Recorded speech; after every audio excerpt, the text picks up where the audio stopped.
Welcome, everyone. This is the San Fernando Valley chapter of Climate Reality Project. Welcome to our November chapter meeting. We're happy to have you all here. We have some great speakers tonight, and from Senator Ben Allen's office and also from Food and Water Watch. We're going to talk about big ag and big oil, and the California water crisis. So it's going to be really interesting, and we look forward to hearing our guest speakers. We're going to take care of a little business first before we start our program. And before we actually get into our business, we always like to start our chapter meetings with a land acknowledgement. And we invite individuals from our chapter to share the land acknowledgement. And tonight we've invited Wayne Morgan, who is actually the chair, and I'll let Wayne introduce himself. He's also chair of another Climate Reality Project group. So I'm going to turn it over to you, Wayne, and as he gives the land acknowledgement, I'll share my screen so you can read along as he reads. Go ahead, Wayne. Thank you, Diana. Yes, I'm the chapter chair of the South Central Coast Climate Reality chapter. So this is a relatively newly formed chapter that combines San Luis Obispo County, Santa Barbara County, and Ventura counties in one chapter. So I will kick off the land acknowledgement.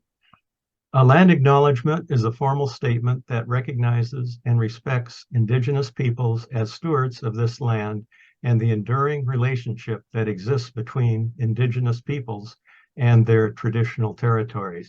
It acknowledges the history that has brought us to reside on this land, the colonialism that is present in our current systems, and calls on us to be mindful of our own present participation. We acknowledge that we are on the traditional territory of the Tongva, the Keats, the Taviam, and the Chumash tribes. And I happen to be on the Chumash tribe territory, and it's a very large territory. It includes parts of San Luis Obispo County, Ventura County, some Los Angeles County, and interestingly enough, some of the names of some of the cities are of Chumash origin, like Malibu, Nipomo, Pismo Beach, Ojai, Port Hueneme, Simi Valley, and Somas. So it's very nice, beautiful land that we are presently on here in Ventura. And Wayne, grateful. Thank you for sharing that, making it so personal. I have never ever heard that before about the connection of the names of the cities being actually Chumash. So thank you very much for making that so personal. Really appreciate it. I want to turn it over to Kathy Schaefer, who is co-coordinator of our legislative committee, and Kathy has put our program together for us tonight. So I'm going to turn it over to Kathy so she can introduce our first speaker, and I'm going to go ahead and pin Dylan when he starts talking. So Kathy, take it away.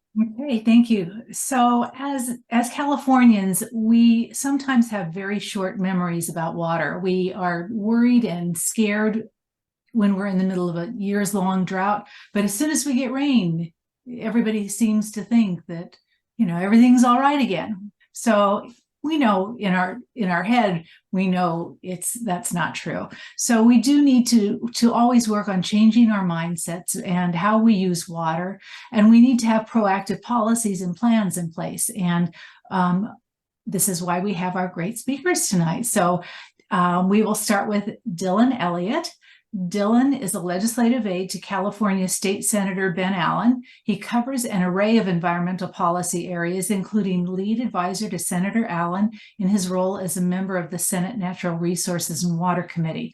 On behalf of the senator, Dylan managed and oversaw negotiations for the recently chaptered Senate Bill 389, a new law that addresses a century-old deficiency in oversight of California's vitally important surface water rights system.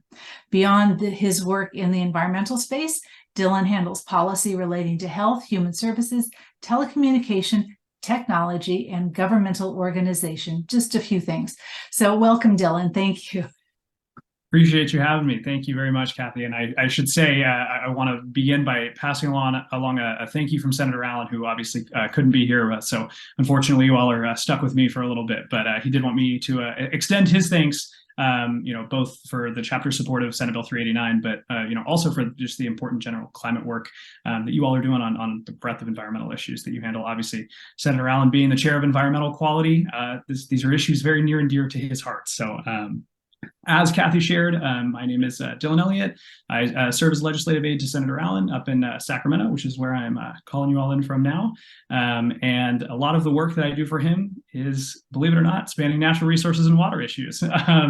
And I had the pleasure, at times frustration, of leading the charge for our team on Senate Bill 389, which and I'm going to remember at this time to say a new law, now that the governor has signed it, which will go into effect beginning January 1 of next year, and will provide the State Water Resources Control Board, our water regulators, the ability to verify the existence and scope of claims to senior water rights.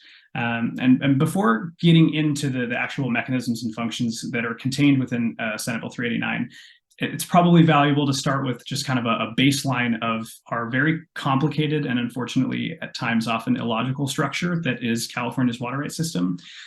We have several different kinds of water rights, and they are usually broken into two distinct groups. We have surface water rights, we have groundwater rights. And for the purposes of our discussion here, I'm going to be focusing on surface water rights. We could spend hours, days, years on both. But because Senate Bill 389 was specific to surface water, that is where we will stay for tonight. And specifically contained within surface water rights, we're talking about senior water rights. Senior water rights consist of two very distinct kinds. One, riparians, which can generally be described as water that's associated with your property. So if you've got a stream or a river or something that is immediately adjacent or going along property that you own, it's very likely you have a riparian right. The other kind that we'll be talking about is a pre-1914 appropriative right, and that year is super important as our water system goes.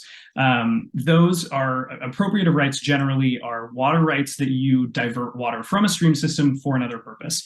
And the regulatory process that aside from the actual physical distinction of those two, there's also some procedural differences. You can't store water from riparians for an extended period of time. You can with appropriative rights.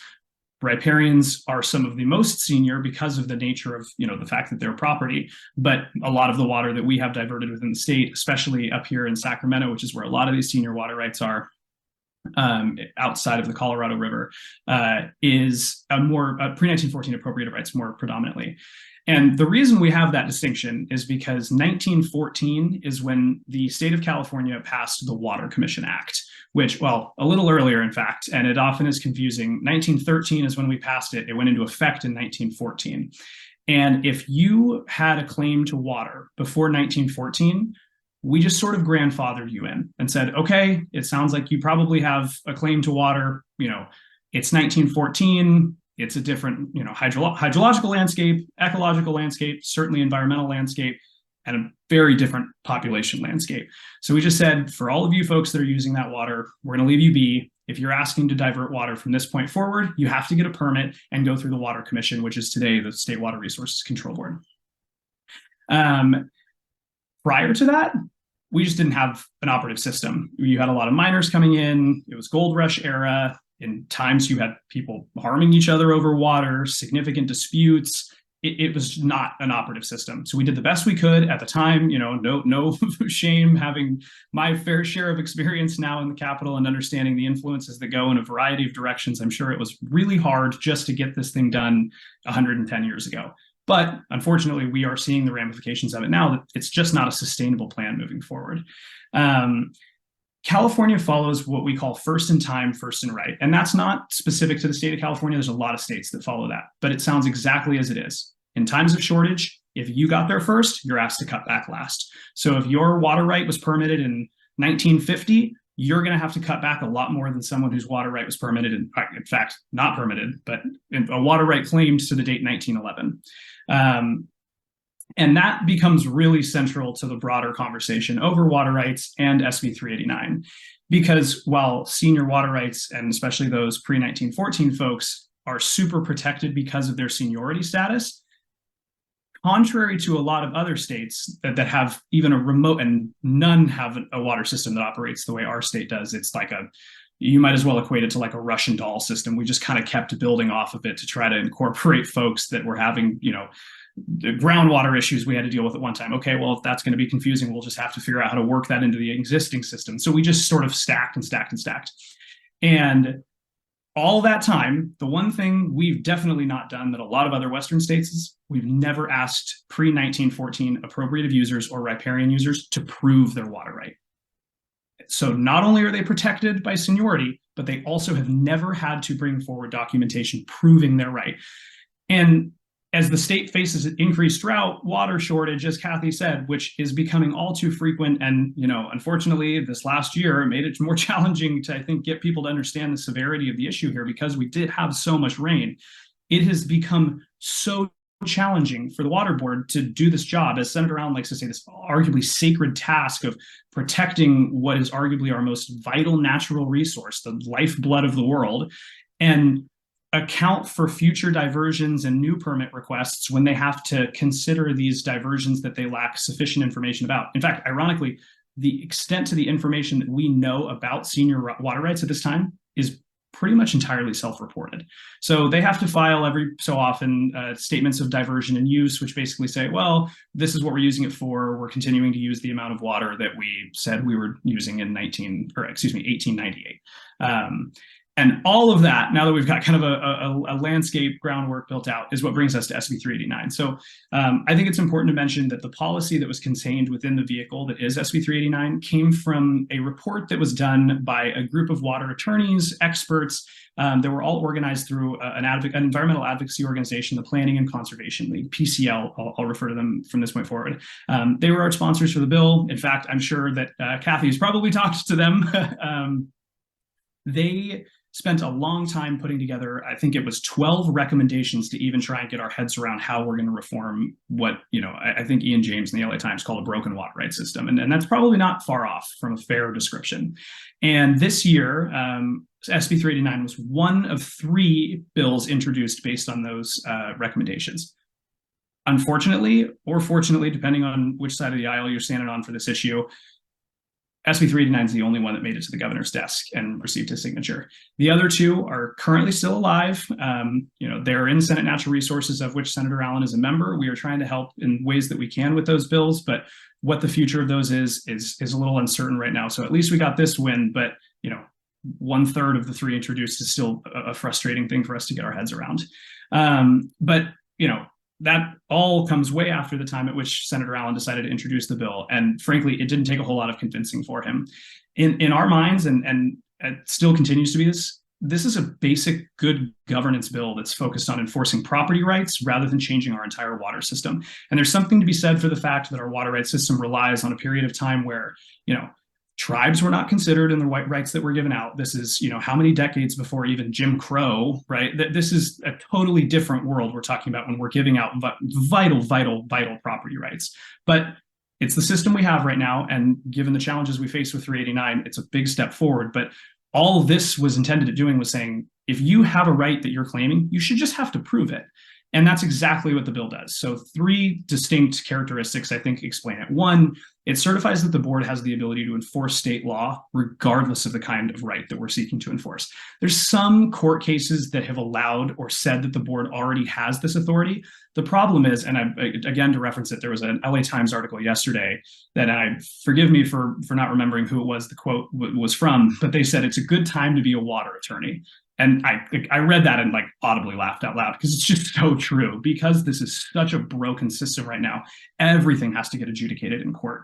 And so the water board, in a lot of these instances, when there was someone who was claiming a pre-14 right that they probably didn't have, they were reluctant to move forward with enforcement because of how costly it would have been to litigate. So what it does is clarifies that they have the authority to enforce regardless of the kind of right. 2, it allows them to ask for information directly from diverters and claimants through a process that will also compel a response. So they can say, hey, we'd like X, Y, and Z from you just to verify the right.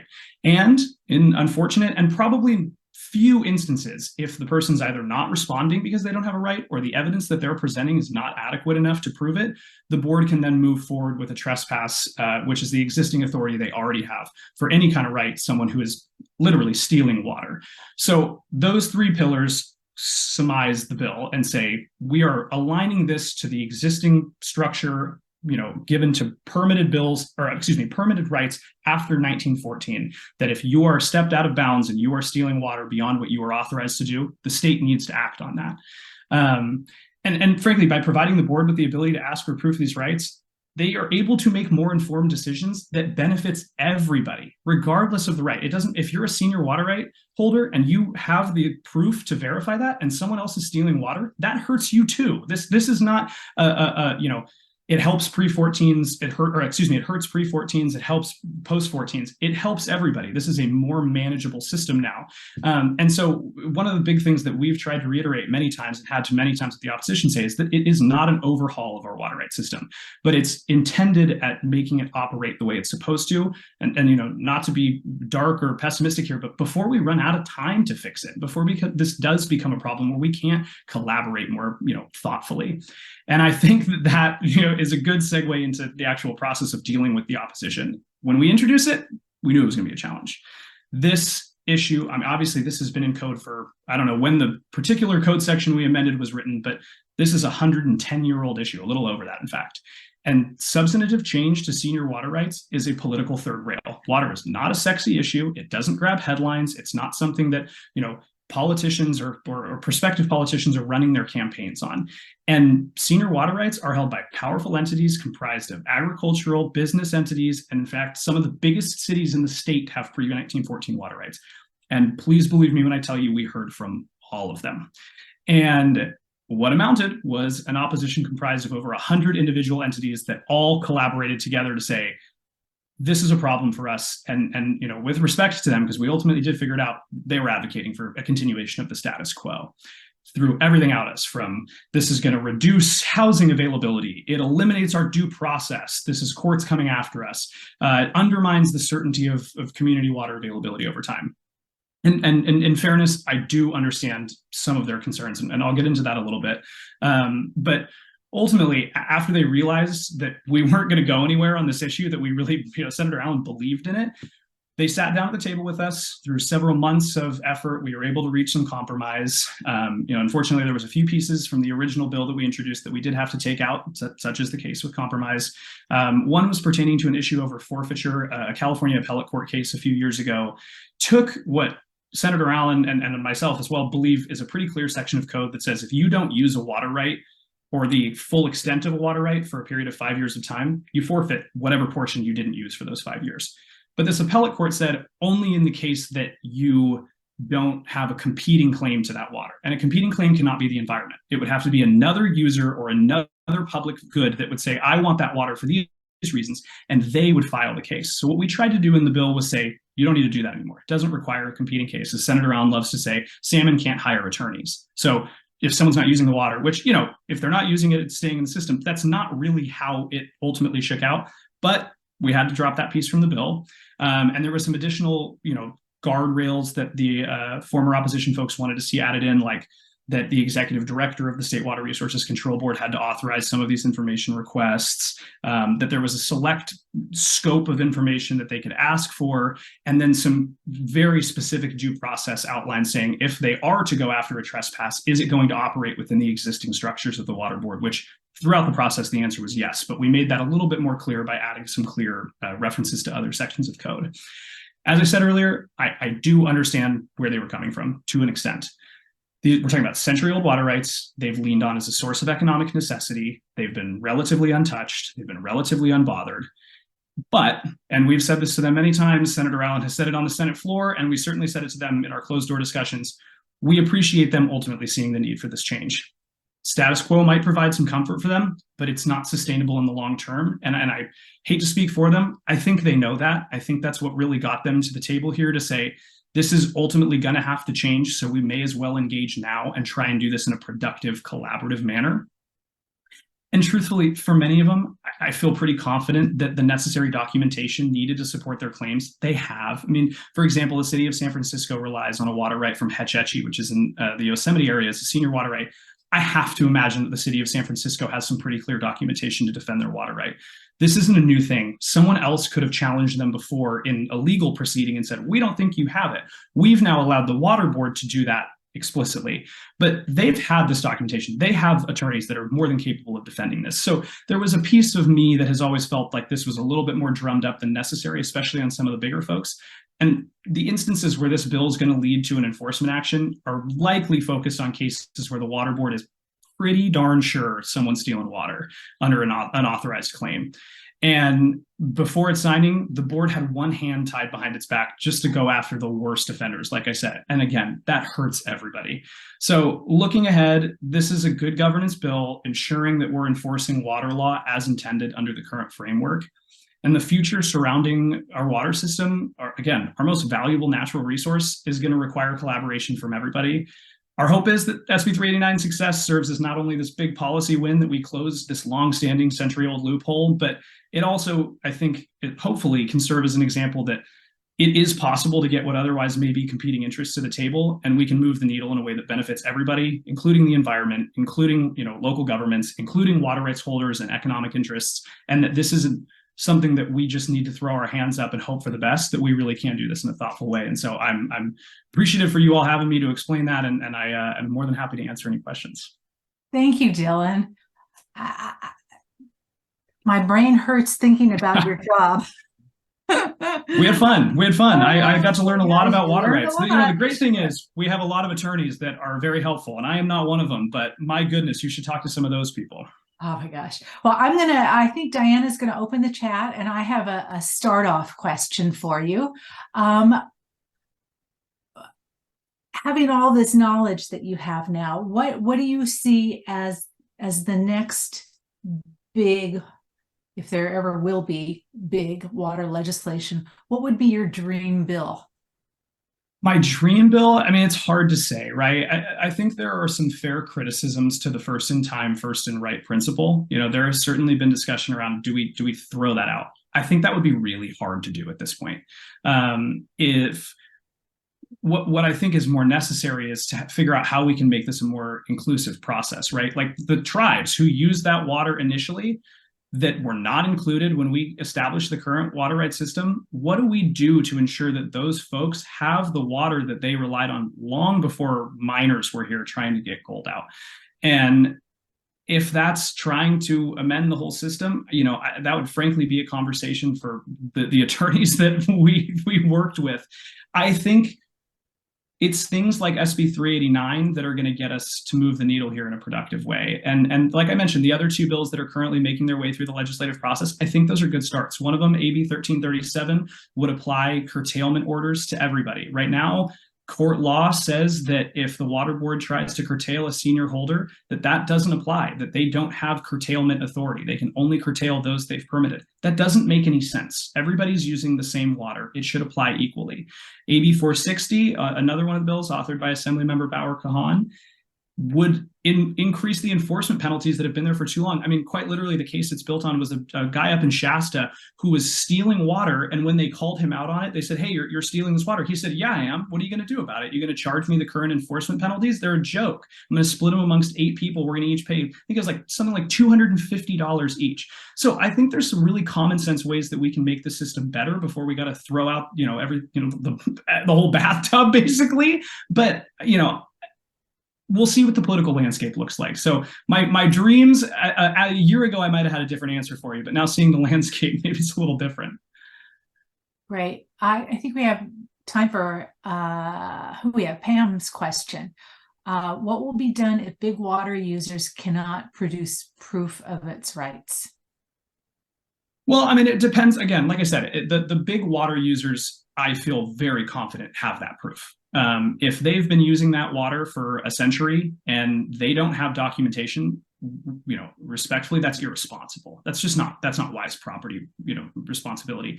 And if anybody has challenged their rights before, they have to have produced that evidence. But let's say hypothetically, and I don't have examples of this, which is a good thing to some extent, that we don't have a massive water thief running around the state of California. But if theoretically someone was to discover that a big water user did not have proof of their right, the water board would then be within its purview and jurisdiction to move forward with a trespass authority, and it would go before a judge within the administrative hearings office. And if there's no proof, the likely outcome is that they would lose that water right. Well, I think that we've all learned a lot. Thank you. We have one more question if we have time. Oh, yeah. From, from Jeannie, I see. Yeah. You want to go ahead and voice that? Oh, good question. What is the role of commercial companies that sell water? And what is the status of their rights? Just a clarifying, when you say commercial companies, do you mean like bottled water commercial companies, or like? Is that correct, Jeannie? Like Arrowhead or? Companies that sell water, like bottled water. So they have to get a water right the same way that everybody else does. I mean, it doesn't really matter, as long as we could spend a good amount of time on this, but as long as they are using this water for what we call reasonable use, or under good faith in the public trust doctrine, whether it's for bottled water purposes to grow alfalfa, it wouldn't matter. The right to the water, as long as it is being used for a purpose that we deem a reasonable use, it would be the same impact for them as anybody else. Great. Hey, you know what? If we continue to get some questions, I will forward them to you, Dylan. So yeah, perfect. And I'm more than happy. You're welcome to go on our website, and I can drop it in the chat as well. If folks have any particular questions on this bill, I'm more than happy to answer them directly as well. Perfect. Thank you. I hope you can hang out for a while. And then we are moving to Andrea Vega, who will talk about big ag, big oil, and the California water crisis. Andrea Vega is the Southern California Senior Organizer for Food and Water Watch. She graduated from Cal State Northridge with a BA in Political Science and lives in Los Angeles. Andrea has 7 years of experience as a community organizer, having worked on several progressive campaigns before joining Food and Water Watch in 2021. Her work with Food and Water Watch centers on organizing toward a clean energy future for California, such as advocating for the closure of fossil fuel infrastructure in Los Angeles and fighting to end corporate water abuse.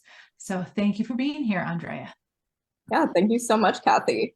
Well, hi, everyone. My name is Andrea Vega, and I'm the Senior Southern California Organizer for Food and Water Watch.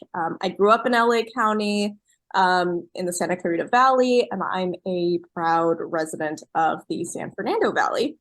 And as an organizer in California, I know that regardless of where we live, Californians have a lot in common. We value our communities, and we look out for our neighbors and our peoples. We love the natural beauty of our state, and we understand the importance of healthy food and clean water. And all of us in every part of our state are impacted by the water crisis in California. That's why we're here tonight, to really be able to take a proactive approach and action on the water crisis. So Food and Water Watch has been a leader in California on environmental issues since our inception in 2005. We were the first organization to call for a ban on fracking and help launch the Californians Against Fracking Coalition. We led the way on our groundwork in the Central Coast, in Ventura, and the Central Coast for a setback zone to protect vulnerable communities from neighborhood oil and gas drilling. We helped build opposition in Northern California to the Twin Delta tunnels. And recently we were integral in both LA City and county governments passing ordinances to fully phase out oil and gas wells. So today in California, we face a water crisis made worse by climate change. And for the last 2 decades, we've been in a historic dry period, punctuated by very short periods of intense rain and snow. And what happened this past winter, with the huge number of atmospheric rivers and resulting flooding, is very much a sign of things to come. And that being one wet season within consistent, very dry years. And with that, we face long-term water security and resilience challenges. Additionally, while we may hear that the Sierra snowpack is massive, this actually provides little relief to people who rely on groundwater, which is the underground water that's extracted in wells. And that water is significantly depleted and would actually take several seasons, like the one we're experiencing, to come back to sustainable levels. And that's actually why I want to talk about a place called Tombstone Territory. So about a year now, thanks to our local partner Leadership Council, our team visited Tombstone Territory, which is a small unincorporated community east of Fresno in the Central Valley that's not connected to a water system. So the residents and their families rely on personal wells for their water supply. And our California director, Chirag Bhakta, pictured here, went there to talk with residents and hear about the problems they were facing. So this is him and Carolina and her daughter Natalie at her home. Carolina and her 5 children have lived in Tombstone for years. And it was back in 2018 that Carolina first noticed a problem with her family's water. At the time, she was pregnant with her youngest child and panicked when air and sand sputtered out of the faucets that she was using to bathe her children.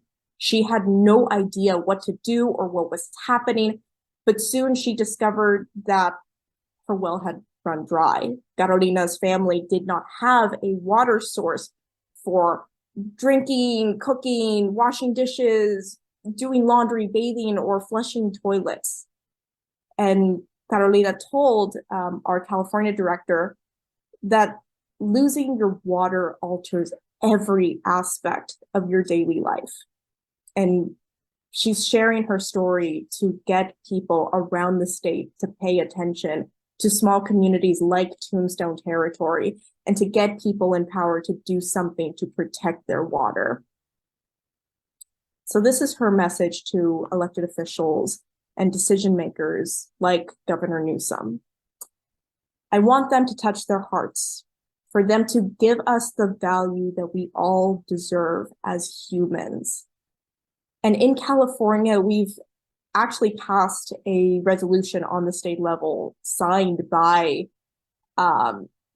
former Governor Brown on a human right to water. And yet, do folks just think in your heads right now, how many people do you think in California don't have reliable access to safe drinking water? Just think of a figure. What would make the most, sense to you? The answer is over 1 million. So really just let that really sit with that. California, which is the biggest state in the wealthiest country in the world. We are the 5th largest economy in the world. And over 1 million people here don't have reliable access to clean water. So what's causing this? Well, we've been in a historic dry period. And with climate change, we'll continue to have a drier climate that's punctuated by massive storms like what we faced this past winter and even into the spring. And that's a big problem. But it's not the only reason that wells are running dry and that many of us are being asked to pay more and restrict our water use.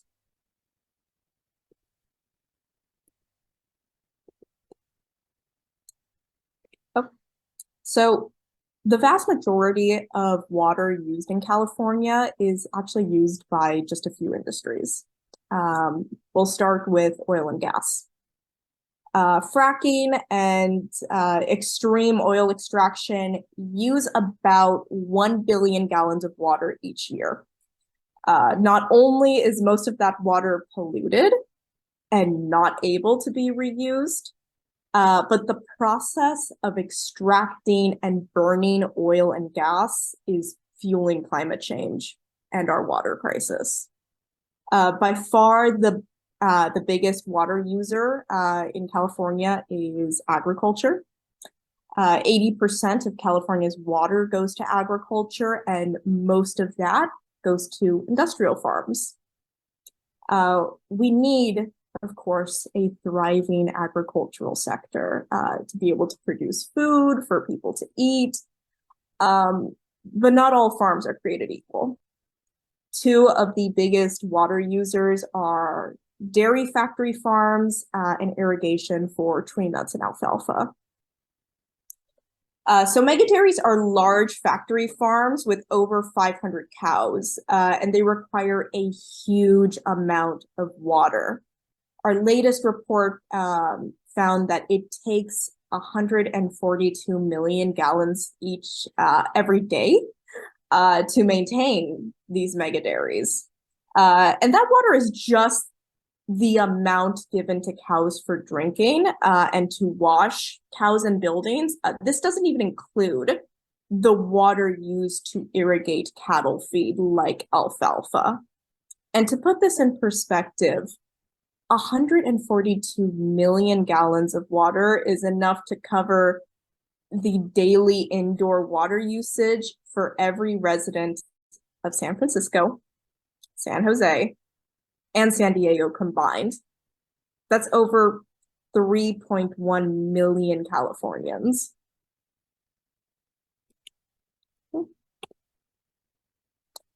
Now, almonds, pistachios, and other nut orchards are another huge water guzzler.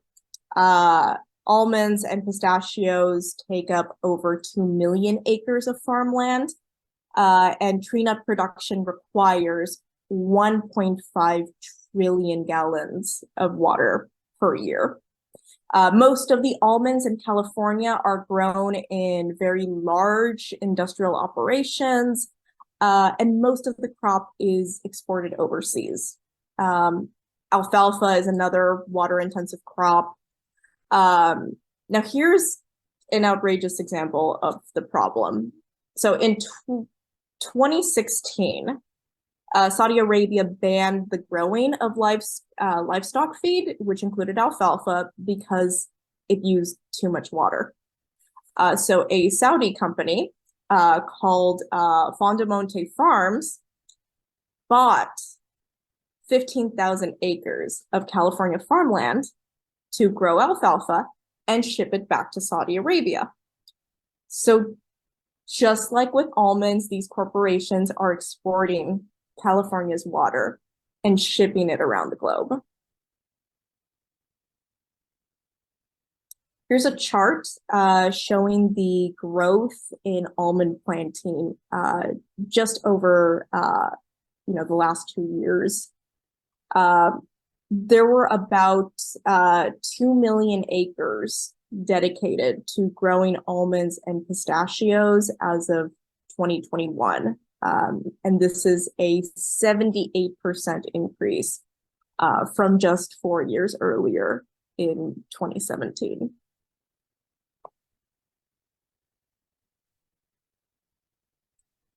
Now, just the difference between those 4 years accounted for 523 billion more gallons of water used for irrigation. That's enough to supply over 34 million Californians with water for a year. And that's 87% of our state's population. So instead of protecting water for almost the entire population of our state, corporations planted thousands of acres of crops that require irrigation all year round. And then they exported most of those crops overseas for a huge profit. And at the same time, that big ag and big oil are taking billions of gallons of water and turning record profits, ordinary residents in California are being told to conserve water, and that, you know, we're being charged higher rates for the water that we use. How many of us have seen signs or posters like this? This one was in the bathroom at the San Francisco airport. Our state director took a picture of this. Michael, who is a resident in Tombstone Territory, summed it up really well.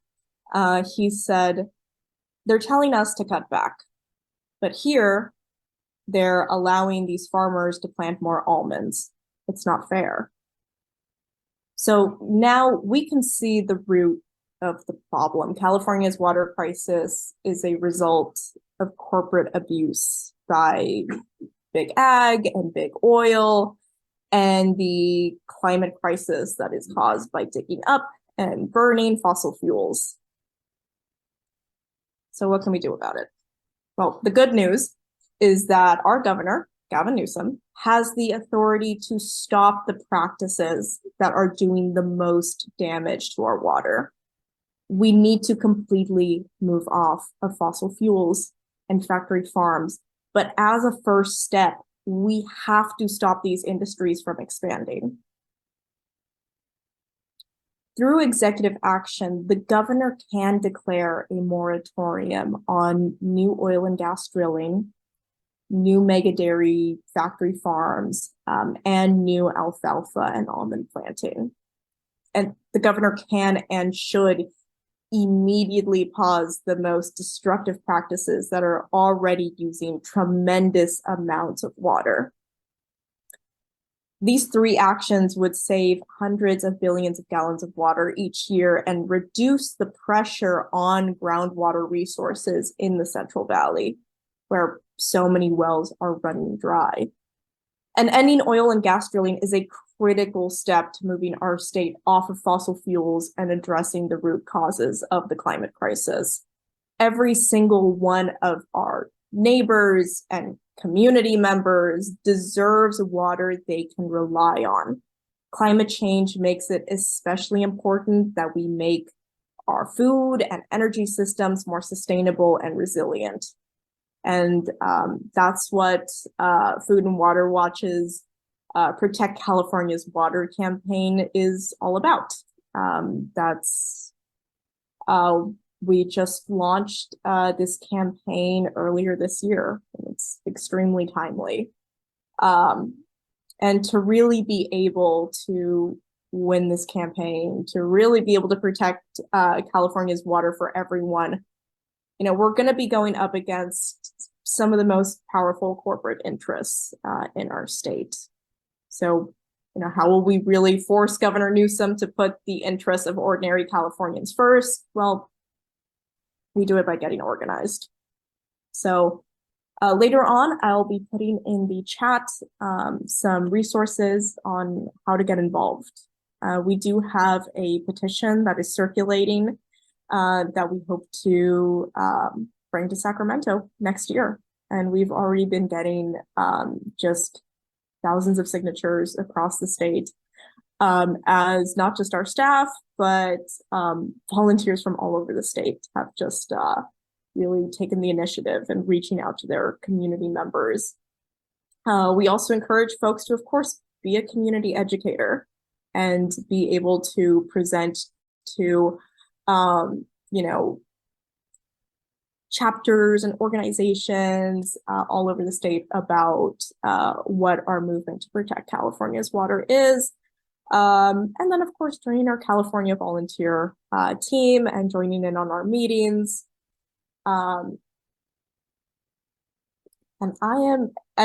We do actually have a volunteer meeting that is happening tomorrow. It is our last volunteer meeting of the year. I'll also drop a link in the chat if folks would like to sign up for that. It's tomorrow, Wednesday, November 15, from 6 p.m. to 7 p.m. over Zoom. And I will pause right here. If folks have any questions. Thank you, Andrea. And we'll open the chat again so that you can all put your questions in there. Boy, this evening has just made me think much more about how complicated water is. We know it's complicated, but it's just sometimes, where do you even start? So, in your opinion, what are some of the best ways to advocate for equitable water distribution? Do you think that should be a state legislative function? Should it be the water board function? What do you think, in your opinion, Andrea, would work the best? Or is it a combination? I would say it's important to understand that major water decisions, they're made by democratically accountable institutions. So LADWP, the state legislature, the governor. Water is essential for life, and we need to engage people more broadly in advocating to their elected decision makers for proper funding for water infrastructure, water affordability, and sustainable water management and allocation. I would say that for the purposes of what we're specifically trying to accomplish at Food and Water Watch with this, it would be at the state level would be the strongest, given the necessary agency and decision makers that would actually have the authority to do this. Great. Let's see, we have a couple questions. Polly would like to know why not, and by the way, Dylan is still here. Dylan, if you want to also pop in, that would be great. Polly has a question. Why not, as a first step, demand that the water districts charge more for corporate water users? That's a question that we actually get quite a lot. And unfortunately, as we've seen in many cases, these big industries love to be able to buy themselves out of any accountability. They have all of this money. They're not really going to be harmed as much of having to pay a few extra bucks. And those few extra bucks are not going to get water to those over 1 million Californians. It's not going to get water to the families in Tombstone territory. We do really need to take much more aggressive action in tackling this issue, because a tax is not enough. And Vivian asks, in addition to looking at how much water big industry and agriculture use, should we not push using recycled water instead of pure water wherever possible? Water recycling. Mm-hmm. So, of course, there's a lot of ways to save water that we should definitely look at, including water efficiency, conservation, rainwater capture. And we need to embrace these solutions as opposed to, something like industrial scale, expensive polluting projects like desalination.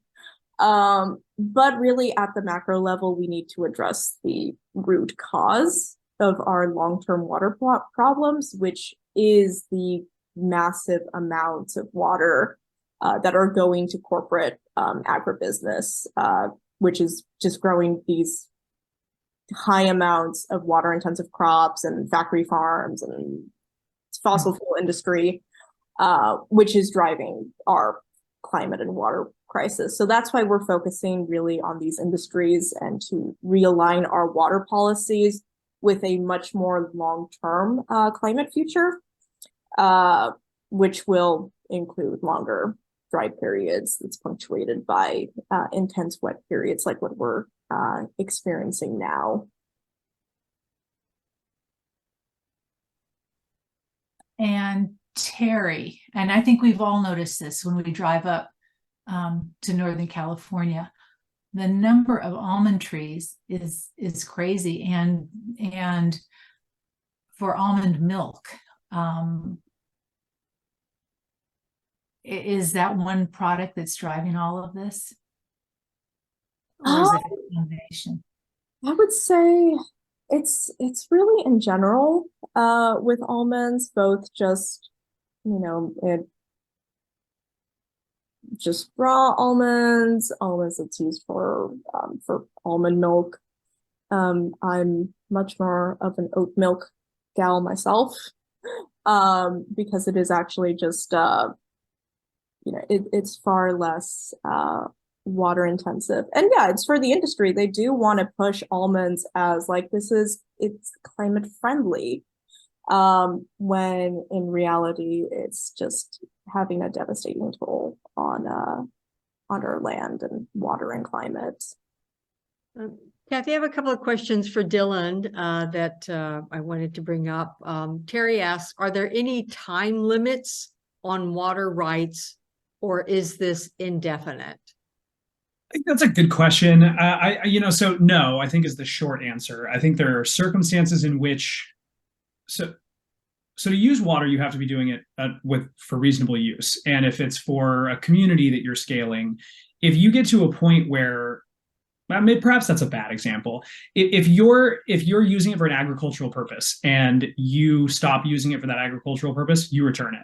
If you stop using it, even if you don't necessarily have a good reason to, for that extended period of time for 5 years, like I was talking about with forfeiture, that's really the only mechanism that would lead to a water right expiring, I guess is the way to describe it. No, it's not like if I got my water in 1911, I get 100 years to use it, and in 2011, I no longer can. If I get that right, and it's for an ongoing purpose that I'm continuing to use that is deemed reasonable use by courts or the state of California or the Federal Bureau of Reclamation, I get to continue using it until I'm told otherwise.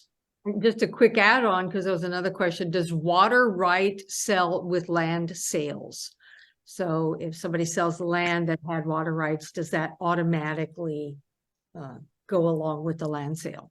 Yes. Well, I don't know that automatically would be the case. I mean, I think this is a question probably better answered by a land use attorney or a property rights attorney, but generally, yes. So a riparian water right that's associated with a particular piece of land. And this gets interesting, right, with hydrology changes, where if a waterway no longer goes through that property, but you'd relied on it for that purpose, what happens now? I mean, there are mechanisms in place to take care of that. But generally, yes, that actually increases the value of a property. But again, if you've got a water right that's riparian and associated with that property, to continue using that water, you have to be doing so for reasonable use. You don't just get to, circumvent the processes of doing it with, good intention and for the public trust. Okay, one more question, Dylan, then we can pop back. Does SB 389, this is from Polly, does SB 389 have anything to do with the Colorado River water being divided by the users? Thought the governor told the water districts that first in time, first in right did not hold. So I would have to look and see what the circumstances under which his comments were on that particular issue of the first in time, first in right not holding. But to speculate, so the short answer to the first part of that question is no.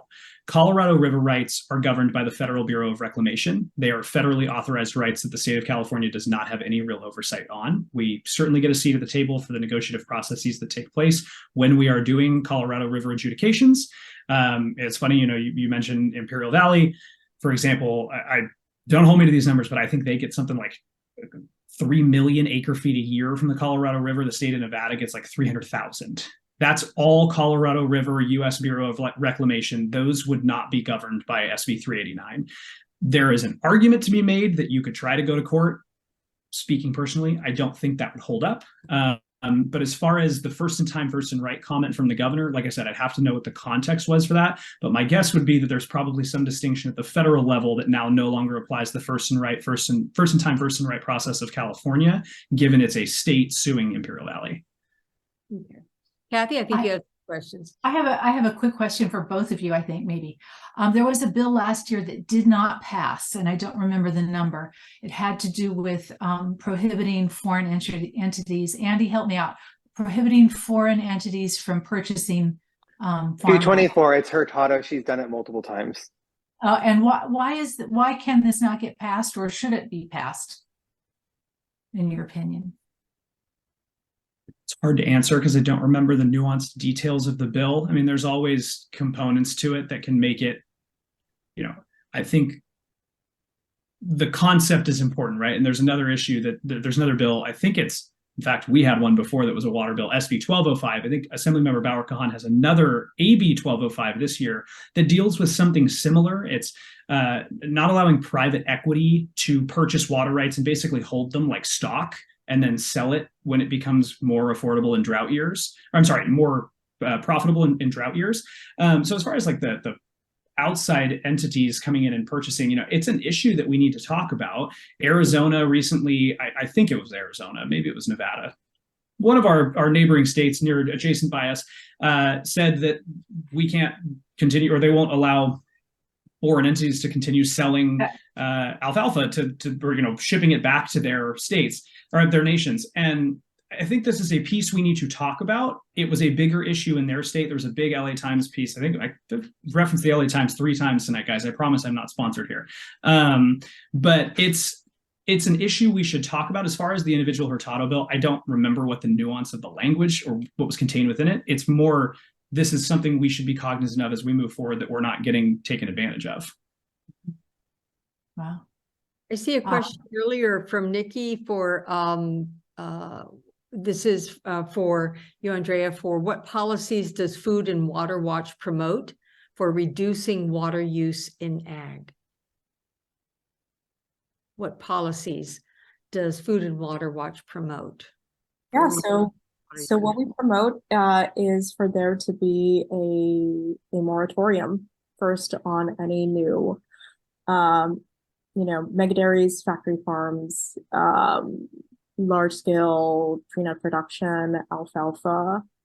That would be a major first step. And it's something that not just our California team has been working on, but our teams throughout the Midwest especially have been working on for several years.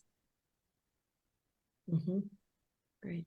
I think we're time for one more question.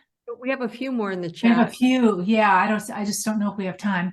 Let me read this one that's popped up. We need, from David, we need clean water for domestic food production for us in California and Americans. Have people looked into differential water pricing for thirsty industrial agriculture aimed at export markets? So would they charge differential water pricing? Has that been a topic? Oh, you're muted, Dylan. Sorry, I was actually just reading back through the question. But Andrea, if you have a quick answer, have at it. Yeah, I was gonna say that's actually an excellent question, and I'd love to follow up with our Food and Water Watch policy team on that. Yeah, I mean, I guess my follow-up would be in terms when you say different water pricing. That's I get, this is me coming at it from our state level, is that we don't really set the prices for water. I mean, at this point, a lot of agricultural water, this isn't always the case, but if it's particular, like if it's coming from a senior right and you've got someone who's not necessarily using that water, they'll sell it, and usually the buyer and the seller negotiate the pricing difference. The state water board may have some oversight into that. I wouldn't want to speak from a place that I don't entirely know. I'd be happy to look at it. It is a good question, a really interesting one, but I almost wonder if part of this is more locally addressed and something that could be raised on a case-by-case basis. Right. Is there a Well, way to address right. foreign ownership of agricultural land with legislature? A way to address foreign ownership, because you use the example, Andrea, of Saudis coming in and using some land to grow alfalfa. is that anything that can be controlled at a legislative level for the purpose of protecting our resources for our state? And I don't know, Kathy, you might know that. I don't know. In terms of that specifically, I'm actually unsure on what that specific pathway would be in regards to foreign ownership. Unless, Dylan, would you have more insight? I mean, going back to the Hurtado bill, I think what it would have done was establish some kind of study process on how we would go about that. And I want to go back and look at the bill to remember exactly what the bill called for. But part of the challenge here is that it's not always immediately clear who the owner of a water right is. And, you know, because in the state of California, you don't own the water, you own the right to the water. Water is a public trust. So you file your permitting process. If you were to file that under a stateside business and it was owned by a foreign entity, it may be hard and may be missed to see exactly what that is. That doesn't change the fact that it's probably possible to do. It's just a matter of how we would do it. And so I'd want to go back and look at what that Hurtado bill was to see what exactly it was calling for. Because I do remember it making its way through. It wasn't anything that we were immediately involved in discussions on, to my recollection. But you know, I don't think it's an impossible thing. It's just a matter of what the feasibility is, what the cost is, et cetera. We're going to have to wind this up. We have all your questions in the chat that we didn't get to maybe, and we will hopefully get Dylan and Andrea to respond to some of those. That would be really helpful. Thank you. Thank you very much, Dylan and Andrea. That was really intense and really informative. Appreciate it. Everybody feel free to unmute and say thank you and have a little bit of applause for you guys. Thanks, guys. Thank you very much. Thank you. Thank you. Very informative. Very Yes. informative Thank you. and a really tough problem, very complex, and glad to know you guys are on it and helping. So thanks a lot. Appreciate it. Thank you all for having us. You bet. Thank you.